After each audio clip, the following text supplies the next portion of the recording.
너무 많이 와서 걱정되기도 해.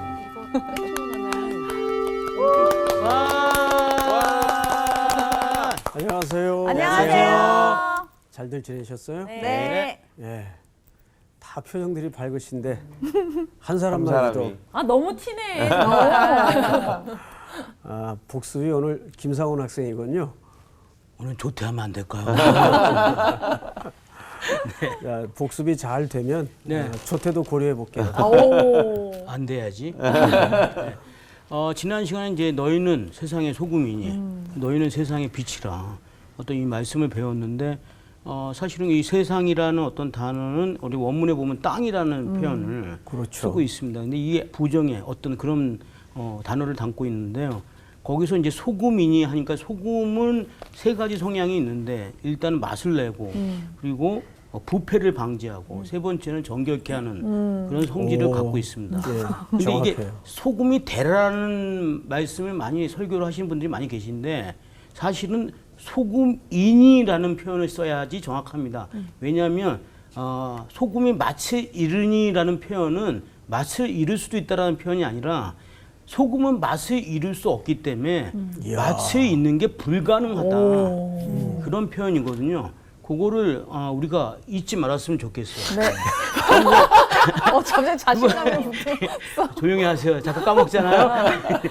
너희는 세상에 빛이 되라. 이거는 우리가 빛이 될 수 있는 게 아니라 우리 안에 빛 대신 예수님께서 계심으로 해서 우리는 빛을 가지고 있는 것이죠. 그래서 이거를 어떻게 사람들한테 어떻게 보여줄 것인가. 그게 이제 또 우리의 몫인 것 같습니다.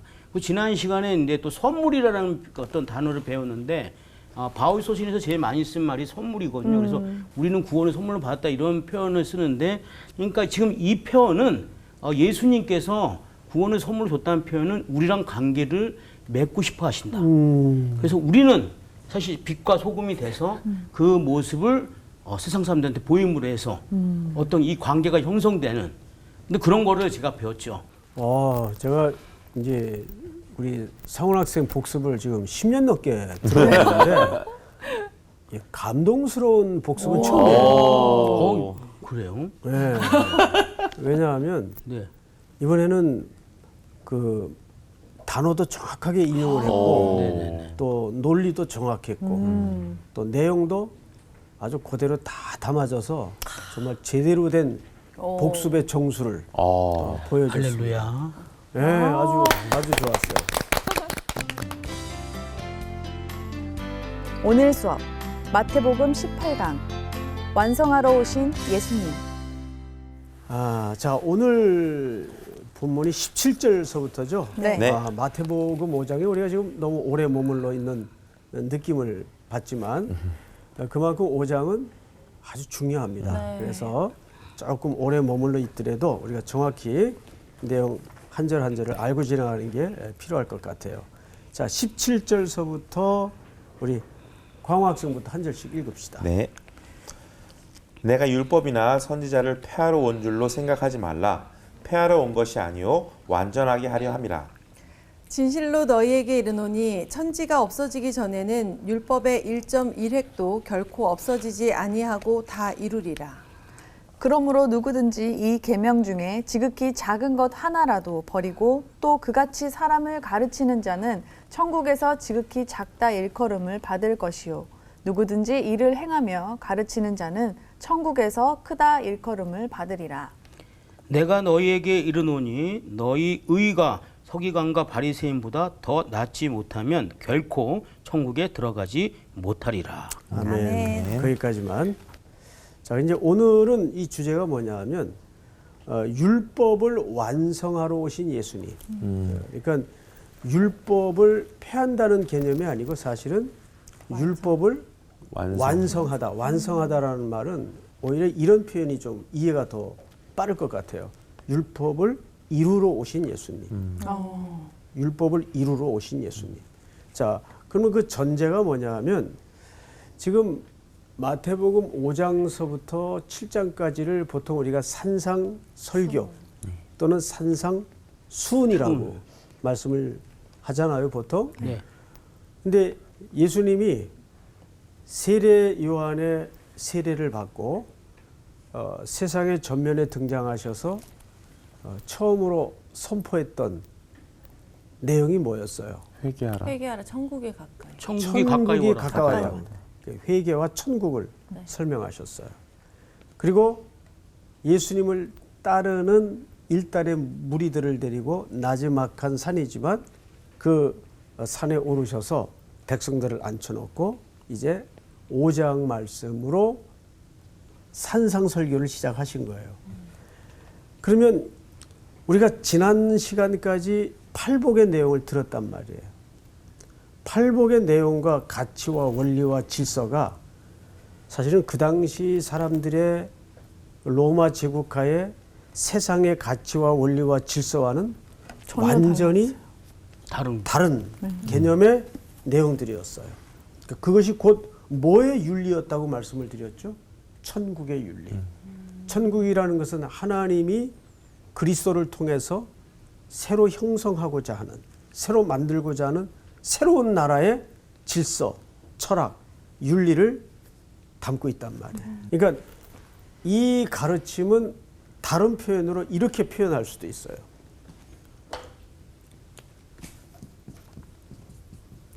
산상설교라고 이름 붙여진 이 내용을 혹 여러분 가운데 다른 표현으로 이렇게 표현해도 맞지 않나?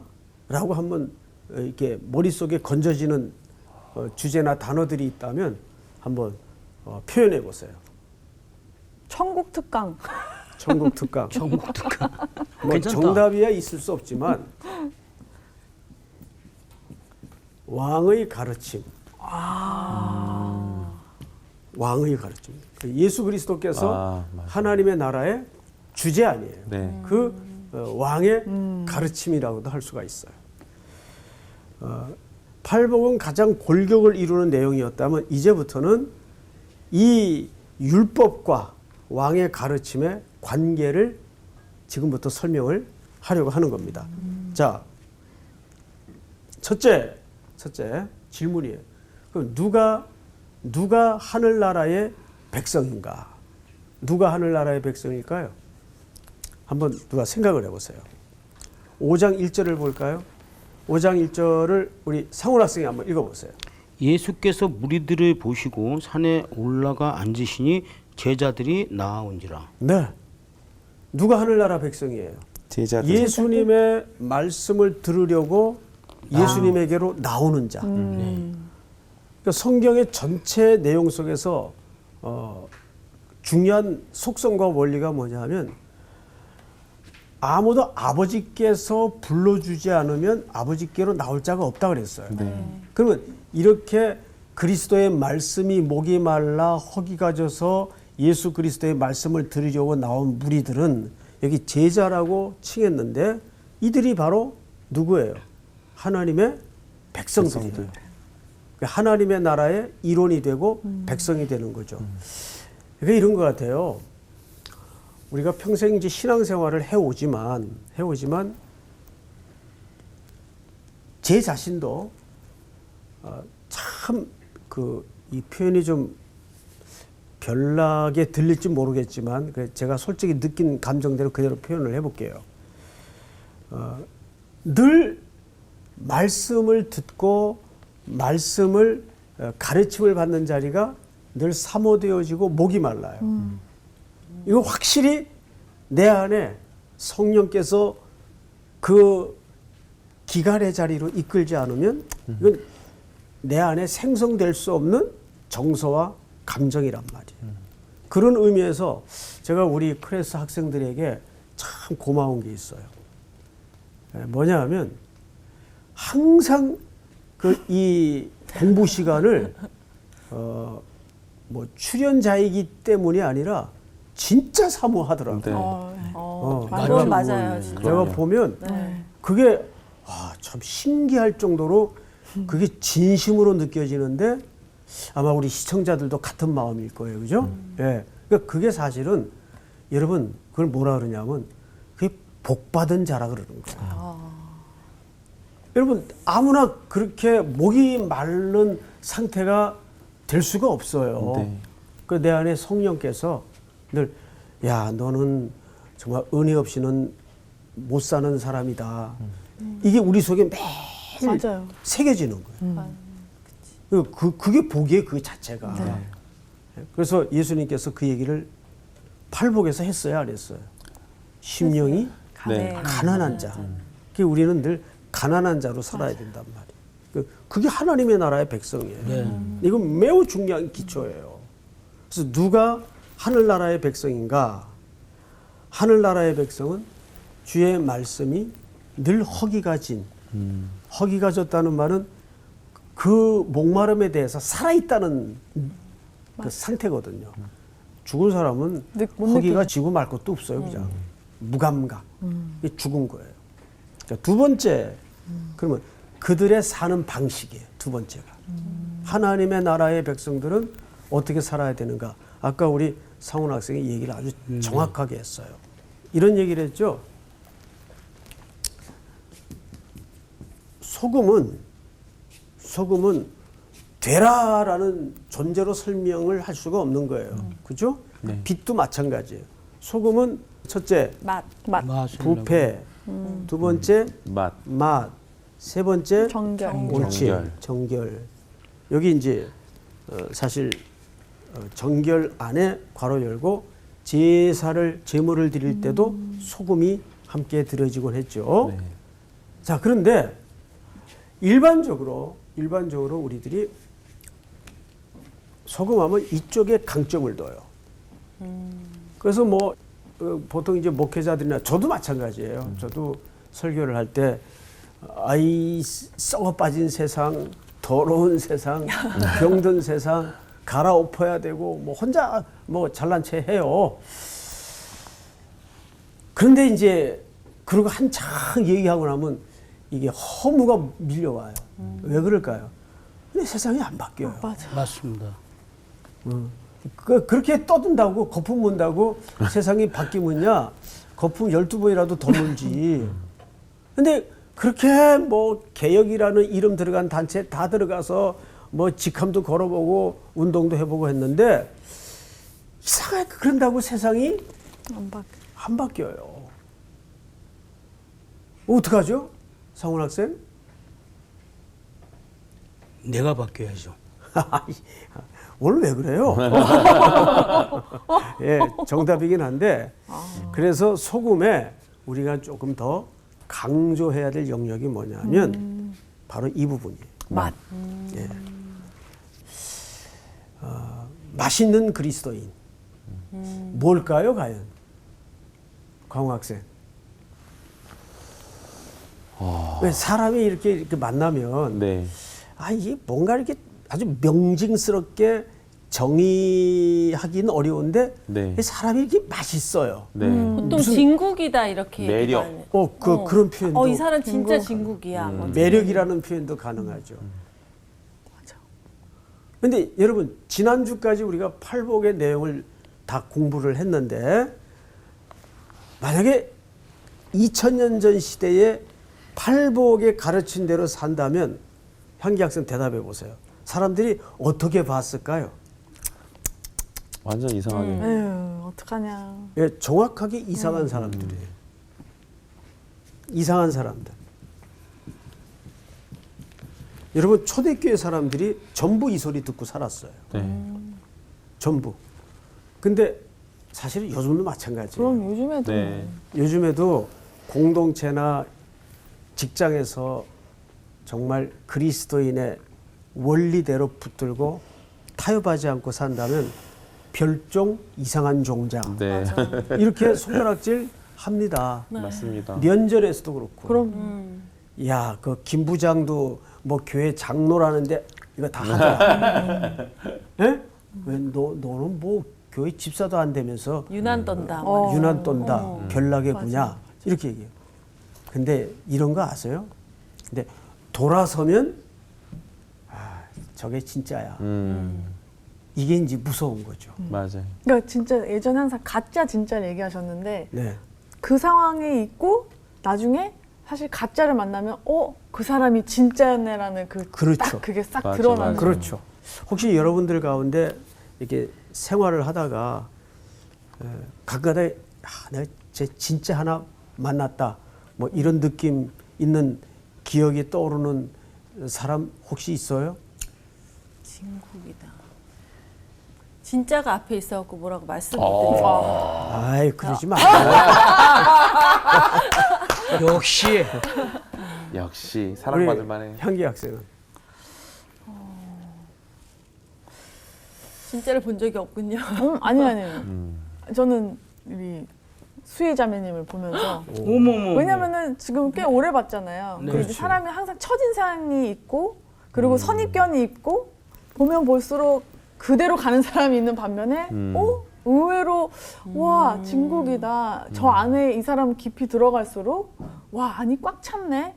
정말 그거를 저는 사실 진국이에요. 느끼고 있거든요. 야 도저히 오늘 진국이에요. 밥을 우리 사야 되나? 수혜 학생 밥 안 먹어도 배부르겠다. 뭐 이거보다 더 극찬은 사실 진짜. 없죠. 진짜죠. 네. 첫인상이 안 좋았던 얘기 아니에요? 아니야. 약간 근데 누구나 한결 솔직하게 얘기할 수 있어요. 왜냐면 약간 딱 좀 세 보이고 좀 이렇게 때론 무서울 것 같기도 하고. 옛날에 좀 무서웠어. 카리스마가 있었어. 아무튼 그런데 그거랑 전혀 다르게 그러니까 근데 삶 자체가 하루 아침에 된 게 아니에요. 맞아. 오랜 생활 봐온 것처럼 오랜 성석다 이거는. 생활 깎이고 깎였어. 아주 가장 좋은 샘플입니다. 네. 근데 이제 이런 것 같아요. 사람이 이렇게 보는 게 다인 사람, 이렇게 보이는 게 다인 사람이 진짜 진국일 수가 있습니다. 그러니까 절대 뒤에 다른 이중적인 대안도 없고 네. 그 보이는 게 다인 사람, 그게 진짜 그리스도인인 거죠. 자, 제가 지난주에 또 선물이라는 이야기를 했죠. 오늘 이 얘기를 좀 하겠습니다. 자, 선물이라는 것은 두 가지를 생성시킨다 그랬어요. 새로운 관계, 그렇죠? 그리고 또 하나는 상응성, 기대감을 갖게 한다. 네, 내가 이만한 가치의 선물을 줬으니 저쪽도 그만한 가치에 상응한 어떤 대가가 네. 돌아와야 되는 그래서 기대, 이게 상응성이라 그래요. 상응성. 그런데 문제는 우리에게 이럴 만한 실력과 능력이 없다는 거예요.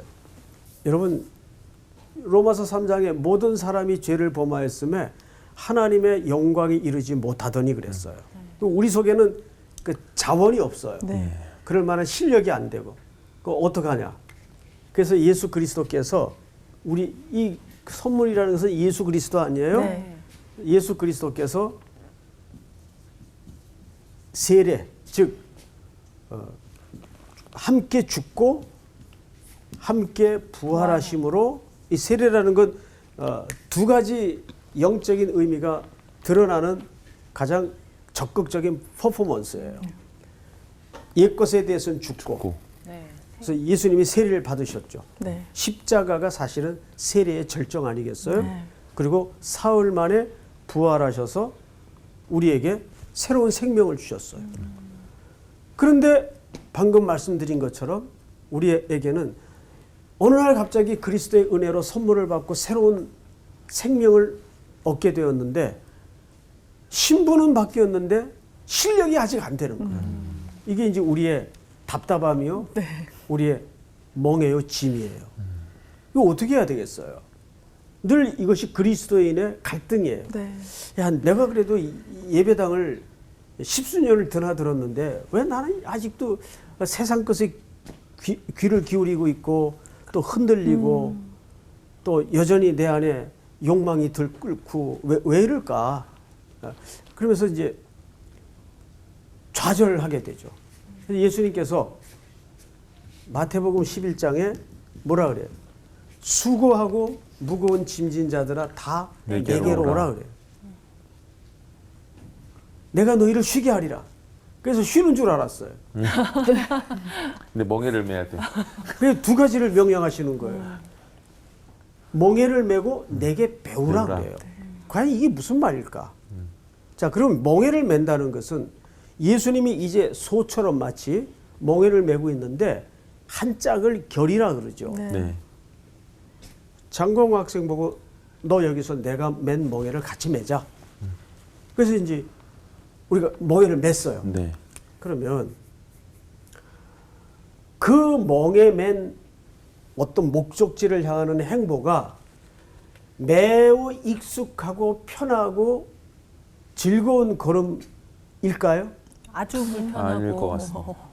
아닐 것 같은 게 아니라 아니죠. 아니군요. 무척 힘들죠. 그것도 맞춰야 될 거 아니에요. 맞아. 그러니까. 걸음을 맞춰야 되고 방향. 과거에는 자기가 죄의 세력의 영향력 아래서 마음대로 행동하고 돌아다니던 사람인데 이제는 뭔가에 묶여서 그 예수님과 이 사역을 같이 인생길을 걸어가야 돼요. 네. 그러니 그 길이 편하겠는가 그 말이에요.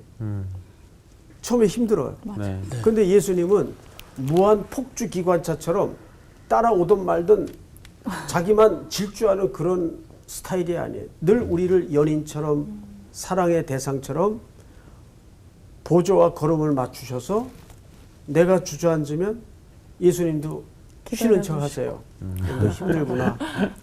그래, 너 기운 차릴 때까지 내가 같이 주저앉아 있을게. 이렇게 늘 우리야 걸음을 맞춰주세요. 그러니까 그걸 예수님의 기다림이죠. 네. 참으심이고 인내고. 자, 그래서 멍에를 맨다는 것은 예수님과 뭘 배워나가는 거죠? 바로 천국 백성으로서의 빛과 소금이 되는 삶을 배워나가는 거예요. 네. 그걸 배우라는 거예요. 네. 자, 근데 우리는 여기서 한 가지 조금 더 나갈 필요가 있는데, 그러면 우리가 걸어가는 이 모든 목적지가 다음 시간에 좀 이 문제를 얘기할 텐데, 목적지가 필요해요. 목적지. 그리고 무엇을 위해서? 그리고 예수님과 멍에를 메고 우리가 어디로 가는 것이며 무엇을 위해서 가는 것인가? 이 목적지가 필요한데 저 부분은 조금 아껴뒀다가 우리가 다음 시간쯤에 네. 목적지 어디로 가는 것인가? 그리고 무엇을 위해서 걸어가는 것인가? 이 부분을 좀 함께 나눌 겁니다. 네. 자, 그러면 이제 큰 세 번째로 주권, 땅, 백성, 이것은 나라 개념이죠. 예수님이 지금 이 산상에 올라 앉으셔서 이 말씀 자체를 하나님의 나라의 윤리로 말씀하신단 말이에요. 그러면 그 나라가 형성이 되려면 기본적으로 일반적인 개념으로는 세 가지 조건이 맞아야 돼요. 네. 첫째, 영토. 주권. 땅, 그 다음에 주권, 권. 백성. 백성. 네. 세 가지 요소가 있어야 돼요. 그런데 산상설교는 의외로 이런 통치 개념으로 선포되는 윤리예요. 그러니까 이것은 뭐 들어도 되고 뭐 안 해도 되고 이런 말이 아니고 로마서 12장에도 보면 여러분 사도 바울이 로마 교인들에게 이런 얘기를 해요. 하나님의 모든 자비하심으로 고난오니라는 말을 해요. 고난오니. 근데 그 고난오니라는 말이 무슨 뜻입니까? 그 말은 그냥 부탁한다 정도의 개념이 아니에요. 원문의 그 워딩 자체가 강력한 공고예요. 근데 놀랍게도 사도 바울의 입장에서 일면식도 없는 로마 교회 성도들에게 그 정도 강력한 공고를 할 만한 입장이 지금 아니에요. 네. 내가 일면식도 없는 사람한테 뭔가를 강력히 공고할 수 있겠어요? 오히려 지금 앞으로 로마에 도착하면 사도 바울이 로마 교회 성도들에게 또 선교 사역을 위해서 부탁할 것도 생기고 좀 협조를 구할 것도 많이 있는데 뭐 강력하게 권한다 그 뜻이 그 권한원이라는 말은 그게 통치 개념이란 말이에요. 네. 그러면 일면식도 없는 로마 교회 성도들에게 그 정도로 강력하게 권한다면 어떤 내용을 권할까요? 여러분 어떤 내용을 권할 것 같아요? 기존의 것과 좀 다른 귀가 번쩍 뜨이는 이런 꼭 걸 해야지. 필요한 거. 그래야지. 수혜 학생. 네. 지금 이제 접근을 잘 하셨어요. 네. 기존 것과는 다른 이런 표현을 쓰셨는데 나랑 별로 이렇게 상관도 별로 안 하던 사람인데 생사가 걸려진 문제가 대두됐을 때는 관계가 어떠하든 간에 그렇죠, 맞아요. 당신 그렇게 하면 죽어. 이렇게 얘기할 수 있어요, 없어요? 있어요. 있죠. 있죠. 그 정도로 지금 엄중한 얘기를 바울이 하고 싶은 거예요. 거기 하나님의 모든 자비하심으로 너희를 고난하노니라는 말은 근데 진짜 생사가 걸린 문제 맞잖아요. 그치. 그렇지. 그렇죠. 바로 그 문제를 얘기하는 거예요. 그러니까 이 통치 개념은 생사가 걸린 문제로 모아져 있다는 거예요. 그러면서 사도 바울이 로마서 12장 1절에 뭐라 그래요? 그러므로 우리 로마서 12장을 한번 찾으면서 얘기를 하십시다. 하나님의 모든 자비하심으로 너희를 고난다 했을 때 뭘 고나는가를 한번 보십시다. 그러므로 로마서? 12장 1절 우리 한번 같이 읽어볼까요? 1절만 시작. 그러므로 형제들아 내가 하나님의 모든 자비하심으로 너희를 권하노니 너희 몸을 하나님이 기뻐하시는 거룩한 산 제물로 드리라. 이는 너희가 드릴 영적 예배니라. 자, 잘 보세요. 여기서 그렇게 일면식도 없는 로마 교인들에게 고난다 그랬어요. 이거 반드시 너희들 정신 차리고 들어라 그 말이에요. 그래서 뭐 대단한 건가 봤더니 너희 몸을 여기 몸이라는 주제가 등장을 해요. 네. 네. 너희 몸을 그리고 두 번째 명령어가 드리라 그랬어요. 몸을 드린다는 게 과연 무슨 얘기일까? 여러분 다음 시간에 나눌 내용이지만 살짝 언급을 한다면 사람은 영혼만 둥둥 떠다니는 존재가 아니에요. 네. 사람은 항상 실체적인 몸을 갖고 그 몸 안에 영혼과 정신이 담겨 있어요. 네. 그걸 사람이라고 하죠. 예를 들어서 하나님이 천지를 창조하시고 난 다음에 마지막 날 장광우, 송택은 만들 때에도 먼저 만든 게 영혼이에요, 몸이에요? 몸이 몸부터. 몸을 먼저 만들었다고. 네. 그리고 몸을 다 만든 다음에 생기를 생명을 불어넣으셔서 그것이 사람이 돼요. 네. 예수님도 이 땅에 오실 때 뭘 입고 오시죠? 인간의 몸을 입고. 몸을 입고 네. 오세요. 또 부활하실 때에도 영혼만 부활하셨나요? 아니요. 새로운 몸으로 부활하셨어요. 네. 맞죠? 네. 예.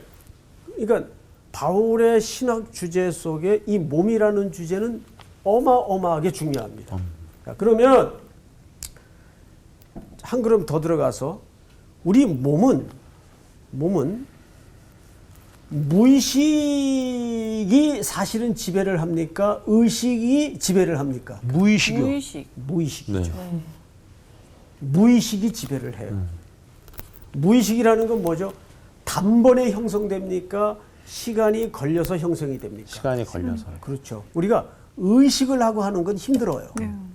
그런데 무의식적으로 하는 건 전혀 힘들지 않아요. 저절로 되는 거예요. 네. 그걸 보통 요즘 사람들의 표현대로 하면 루틴, 패턴. 그게 거듭되고 반복돼서 우리 내면의 자아를 형성합니다. 네. 그게 자기 정체성이 되는 거예요. 네. 근데 문제는 우리의 무의식이 그리스도를 알기 전까지는 뭐의 영향력과 지배를 받고 있었죠? 죄의 네. 영향력과 지배를 받고 있었어요. 그래서 우리는 죄 짓는 걸 어디서 학원 다니면서 배운 적 있나요? 없어요. 애들 영화부실에 풀어놓으면 거기서 제2의 6.25가 일어나요. 맞아. 사실은. 뺏고 때리고. 울고 난리가 나요. 누가 어린아이들처럼 순수하고 말단이에요. 예? 거기 동족 상잔에 비극이 거기 또 있어요. 그러니까 이건 극단적인 얘기지만 그러니까 인간은 아담의 후손으로 태어날 때부터 죄의 속성과 영향력을 가지고 태어났어요. 그래서 그건 누가 안 가르쳐줘도 저절로 나오는 거예요.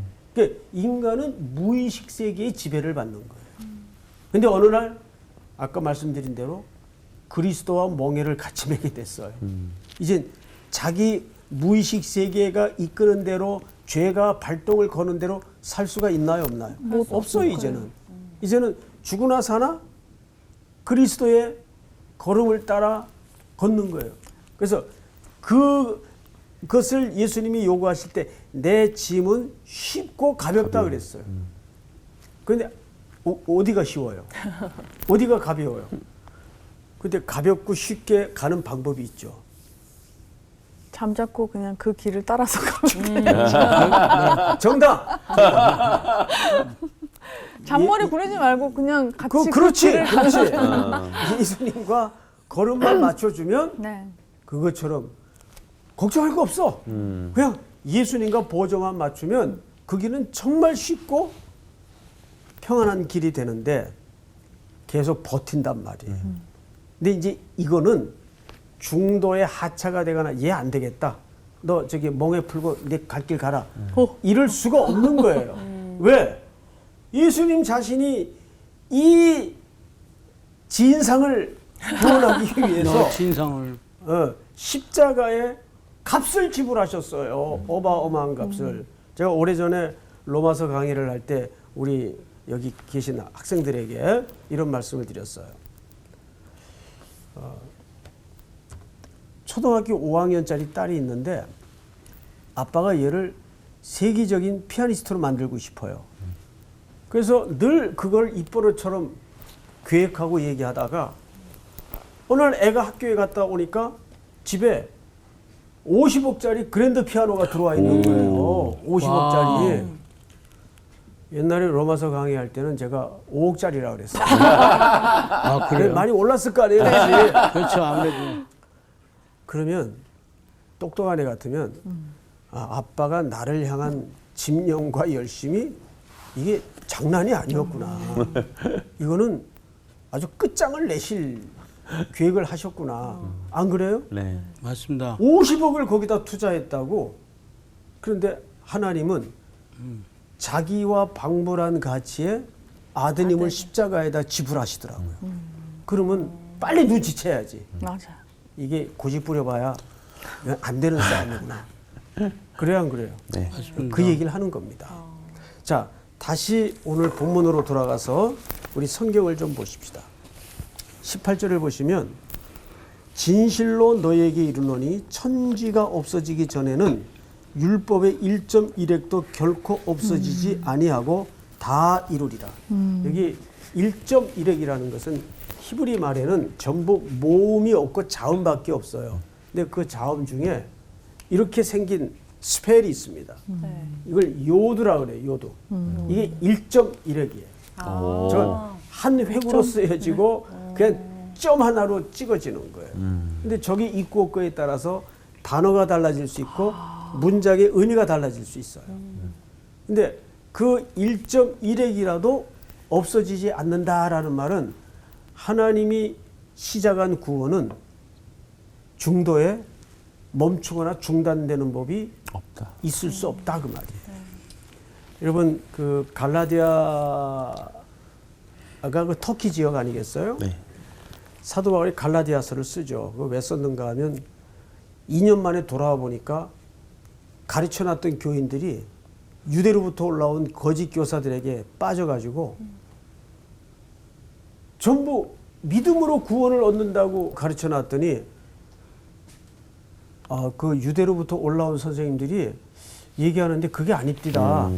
할례를 받아야 구원을 얻는다고 가르치는데 인간의 율법적 속성상 그게 훨씬 네. 설득력이 있어요. 거기 다 넘어간 거예요. 그래서 바울이 갈라디아서 3장 말미에 그런 얘기를 하죠. 누가 너희를 꾀더냐. 너희가 성령으로 시작해서 육체로 마치려느냐. 그 마치려느냐라는 말은 완성하려느냐 그 뜻이거든요. 근데 빌립보서 1장 6절에 뭐라 그랬어요? 너희 속에 착한 일을 시작하시니까 그 착한 일을 시작하시니까 누굽니까? 성령님이거든요. 네. 착한 일을 시작하시니까 예수 그리스도의 날까지 이루실 줄을, 그 이룬다는 말이 바로 완성이라는 완성. 뜻입니다. 그러니까 우리의 구원이라는 것은 시작도 삼위 하나님이 시작을 하시고 이 모든 전 과정이 그분의 경륜과 그분의 손에 붙잡혀 있다는 것을 알아야 돼요.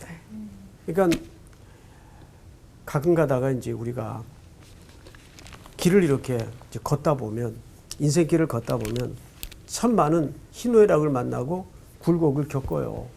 슬픔도 겪고. 그럴 때 거기가 끝이 아니라는 얘기예요. 거기가 마지막 순간이 아니라는 얘기예요. 이제 그 고비가 넘어가면 우리는 누구나 완성된 자리에서 우리의 신랑이신 그리스도와 얼싸안고 그 완성된 복됨을 누리는 날이 온다는 거죠. 예, 그것이 우리에게는 현재의 소망이 돼야 돼요. 이런 걸 아셔야 됩니다. 십자가에서 예수님이 우리의 구원을 위해 죽으실 때 이미 거기에서 값도 지불됐을 뿐 아니라 우리의 저 마지막 타이밍까지의 완성된 모습도 거기서 다 끝났어요. 끝났지만 하나님에게는 늘 현재예요. 사건이. 그런데 그것을 우리의 인간의 경영과 이해를 돕기 위해서 어디에서 풀어지고 있는 거죠? 시간 속에서 풀어지고 있는 거예요. 그러니까 우리는 답답한 거죠. 예를 들면 이 얘기를 하나 하고 마칠게요. 우리가 어떤 국가대표 간의 축구를 봤어요. 그런데 우리가 짜릿하게 3대2 역전승을 거뒀어요. 특별히 한일전 같은 경우. 그러면 TV에서 그 수백 번 틀어요. 맞아요. 재방송. 외우겠어요. 그렇죠. 네. 그러면 우리가 그 재방송을 보면서도 짜릿하긴 하지만 그때마다 정말 결과를 몰라서 어쩔 줄 모르고 그래요. 아니요. 너그러운 마음으로 그렇죠. 그렇죠. 저 이겼는데. 어쨌든. 여유를 가지고 네. 아무개 선수가 실수를 해도 늘 어차피 거니까. 어차피 이기는 건데 뭐. 근데 왜 신앙에는 그런 개념이 인용이 안 되냐 그 말이에요. 십자가에서 이미 원수의 세력을 끝장내시고 우리의 마지막 완성을 이루어 놓으셨다고, 영단번으로. 네. 그러니까 중간에 넘어지고 깨지고 주저앉고 또 뭐 잘 안 되고 그런다고 세상이 끝난 것처럼 징징거리고 잉잉거리고 그럴 거예요? 죄송합니다. 누구 쳐다보신 거지? 그럴 거예요? 죄송합니다. 그럴 필요가 없다고요. 이미 우리는 이겨놓고 싸운다니까요. 항상. 그러니까 결말은 우리가 이미 확인한 거예요. 마치 지금 사실은 그것이 시간 속에서 풀어지고 있는 네. 것뿐이에요. 네. 오늘 이 내용이 앞으로 6장, 7장에 걸쳐 그리스도께서 산상에 오르셔서 천국의 통치의 말씀을 이제 어떻게 풀어가시는가를 이제 다음 시간부터 이제 실체적인 부분을 함께 나누도록 하겠습니다. 네. 예, 수고하셨습니다. 감사합니다. 근데 나는 아까 그 예수님과 함께 그 멍에를 같이 매면 왜 쉬울까? 근데 그걸 상상해 보니까 우리 이렇게 봉지 큰 거 들으면 키 큰 사람이랑 나 작으면 이 작은 사람이 되게 힘이 안 들어가잖아요. 그렇죠. 이 사람이 다 드는 거잖아. 약간 그 그림이 생각되면서 아 진짜 그렇겠다. 근데 예수님 우리보다 키는 작지 않으셨어요? 육체적인 몸이 그러신 거지. 맞아. 아니 난 그 성경대로 살면 쉽다고 아까 얘기했잖아요. 네. 그게 저는 실제로 진짜 겪었어요. 그래서 고등학교 때 그 친구가 한번 그 나쁜 친구가 제 얼굴을 때렸거든요. 어이구. 그래서 제가 나도 싸울 수 있었지만 오른뺨을 갑자기 줬어요? 왼뺨을 대버렸지 또. 오. 때려봐. 말씀처럼. 또 이 녀석이 하고 뭐 들어와서 하더라고. 이 녀석은 뭔가 다르다. 이게 좀 그게 성격. 자, 적용이 어떻게 산으로 가는 것 같은 느낌이 그냥 웃기려고 했어요. 네, 다음 진짜 주가 되게 기대가 되네요. 네. 본격적으로. 본격적인 말씀 기대돼요. 네, 네, 우리가 네, 하여튼 네. 삶 속에서 또 이 말씀대로 또 꿋꿋이 또 진국으로 또 살아가고 네. 우리가 다음 네. 주에 또 만났으면 좋겠어요. 네. 맛을 내는 사람들로. 와우.